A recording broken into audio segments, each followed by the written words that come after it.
ஜோடியா வந்து கத்திட்டு இருக்கத பாத்தீங்களா? ஏய், என்ன வேணும்? செண்டா ரெண்டு ஜோடியா வந்து கத்தியாவது எடுத்துட்டு போ.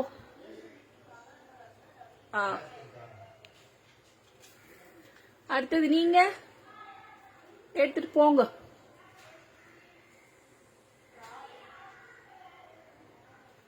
ஜோடியா வந்து ரொம்ப நேரமா கத்துது. அவர் கொள்றாருங்க பாரு, ரெண்டு ஒன்னா வந்து கூப்பிடுது பாரு, போ அப்படின்னாரு.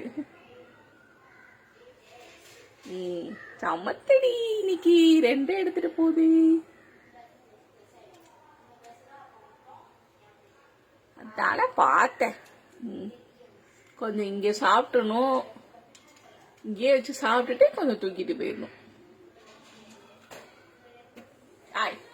ஏன்டி லூசு டா. சாப்பிடு. எடுத்துட்டு போ.